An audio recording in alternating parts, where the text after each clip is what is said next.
Okay, I'm here again with another new file open, and we're going to start with a sketch on the front face. To make our drawer, I'm going to begin by making the outside part the general shape.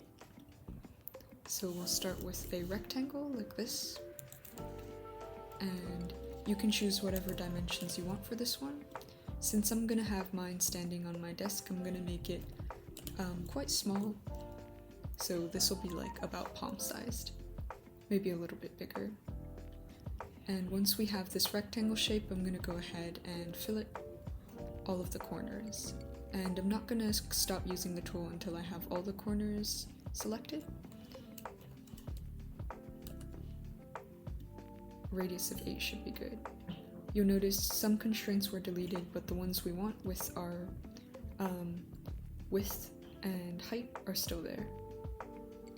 So this is good. I'm going to go ahead and finish the sketch. And the next thing I'm going to do is I'm going to extrude it out forward or backwards, it doesn't really matter. So I'm just going to go ahead and do that to 90.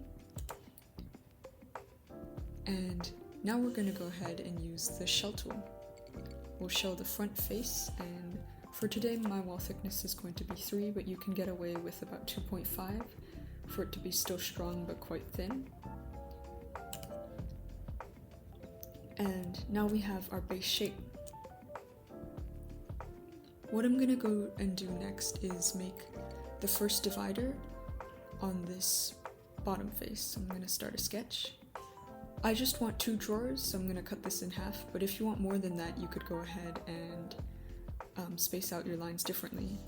For me, I'm going to draw a rectangle from one end to the other end, and you should snap it. Then what I'm going to do is I'm going to hover over this side length, and I'm also going to select this other longer length, and I'm going to use the midpoint tool. You'll notice that snaps the 2 lines in the middle. Next, I'm just going to go ahead and dimension it. For this, 3 will be good. Now I can go ahead and extrude this out using the 2 object and doing it to the top face or any point up here. It's perfect, and it's a join operation. Now we can move on to making our 2 drawers. The top drawer and the bottom drawer will be a little bit different because of our fillets. We can start with the bottom drawer because it might be a little bit easier. I'm going to create a sketch on this back face, and what I'm going to do is I'm going to use the offset tool and offset our shape by 0.25.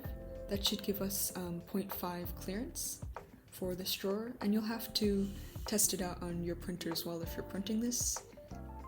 But I think generally 0.5 is good, so we'll do half of that for 0.25. That'll be on both sides. And we'll click OK. And now we can just go ahead and extrude this shape out as well. Extruding it out to the same front face. But instead of a join, we're going to be doing a new body. So we can click OK. And that will be our first drawer. I'm going to go ahead and make the first body invisible, and that'll allow us to use the shell tool on it. And we'll keep the wall thickness as 3, and there we have the base of our first drawer. Now for the upper drawer, we're going to do something similar, starting a sketch on this back face. However, we're not going to have the drawer follow this fillet at the top. Actually, we're just going to start by doing a rectangle. I'm going to select these straight lines, and I'm just going to offset them by, again, minus 2.5, so that should be inwards. My apologies, minus 0.25. And I'm going to connect the 2 edges at the top. You'll notice you can still change the height, and in order to fix that, I'm going to line up this corner and this point right here. So I'll drag this point up, and then I'll select the edge of the fillet, and then I should be able to use the horizontal constraint to put them in line. That's perfect. So we're going to go ahead and finish the sketch, and I'll extrude out this shape.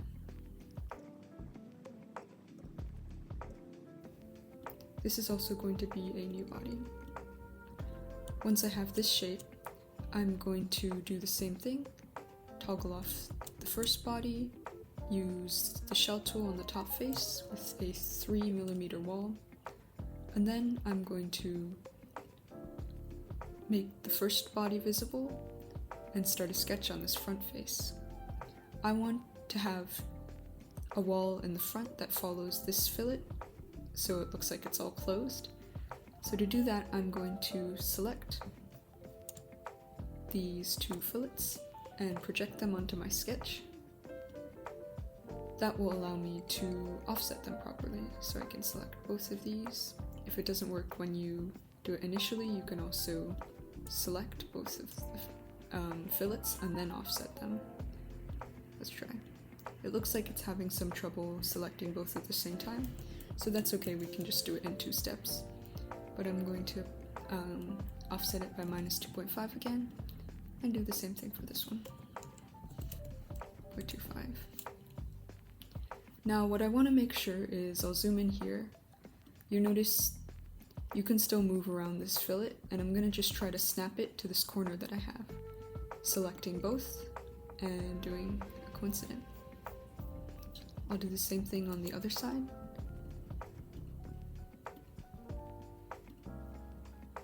Perfect. Now all we have to do is close up our shape. You can just do a line for that, all across, and in fact, this is all we have to do. We can finish the sketch. And now we can select this shape. I'm going to toggle off the first body, and we can extrude it out to the back of this drawer wall. Looks good, and this one will be a join. Now we see we have the base for our drawer, and all that's left is to make the handles and maybe some legs. To make the handles, we'll go ahead and start a sketch on either of the drawer faces. And there are many ways to do this, but I'm just going to draw out 2 rectangles. I'm going to make them equal in side length to each other using the equals constraint.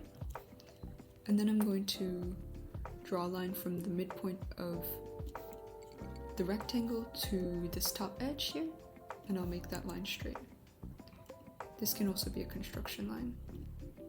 We're going to go ahead and do the same thing for the bottom one, so I have to project either of these edges, and then I can just draw my midpoint line.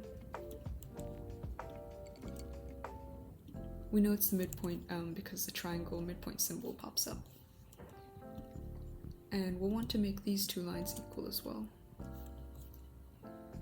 Next, all that's left to do is dimension these.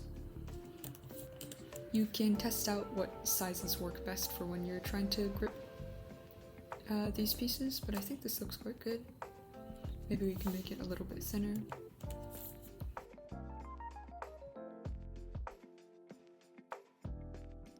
Once you're happy with your placement of the handles, we can go ahead and extrude it out. It's also important that you leave a lot of room for your hands to grip, and that'll be a join operation. Now that we have these set, I'm going to fillet the edges just for aesthetics, but you can always skip that step.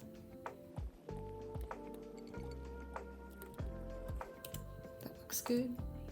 And as a final extra touch, I'm going to go ahead and make some legs for our drawer to stand on. You can follow along, or you can go ahead and add your own touches. To make the legs, I'm going to start a sketch on the bottom, and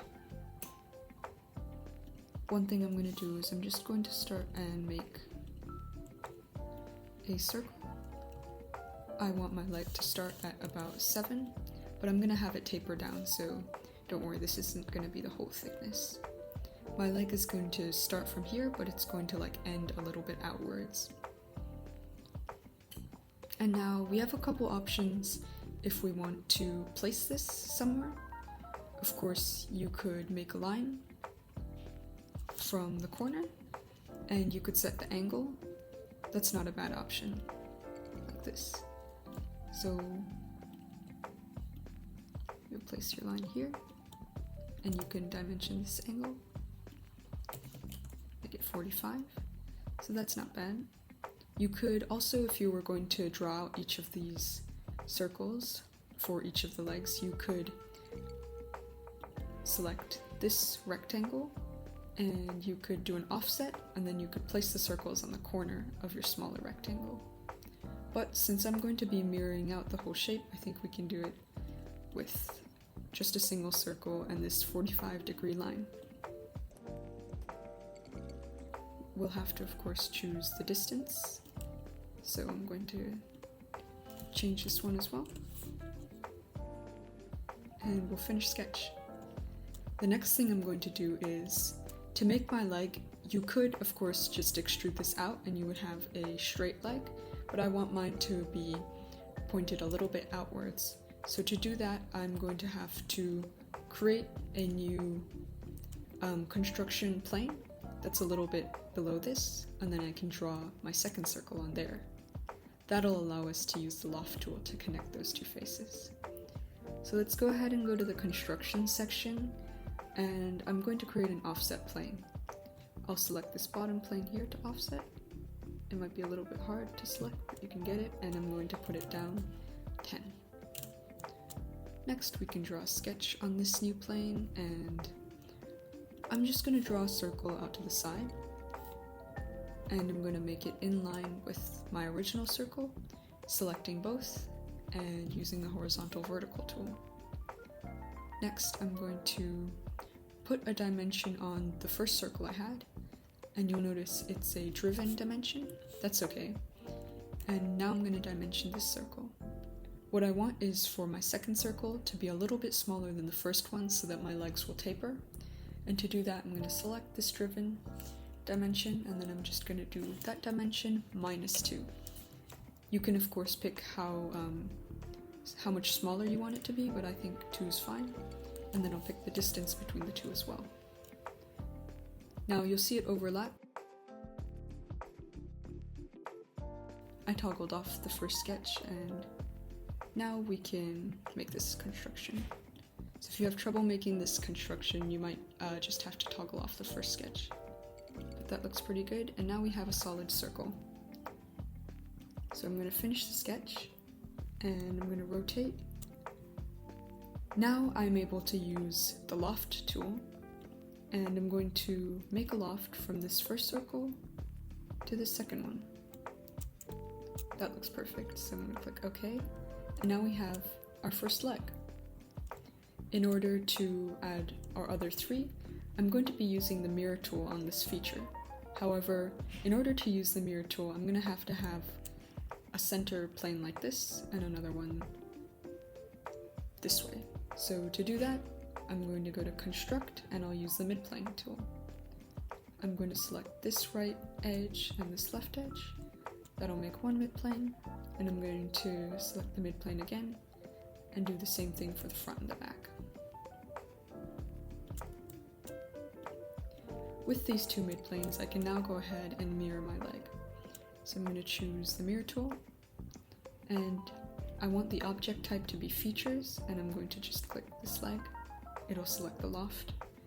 And for the mirror plane, I'm going to do the back one first, and then I'll do a new mirror. I can select both of these legs, and then I'll just duplicate it across. Do OK. Now that we've used our construction planes, you can turn that construction menu off, and you'll see we have our drawer pretty much done. To add a few touches, I might add a couple fillets here and there, but you can customize it as you like. And there we go. We have our finalized drawer.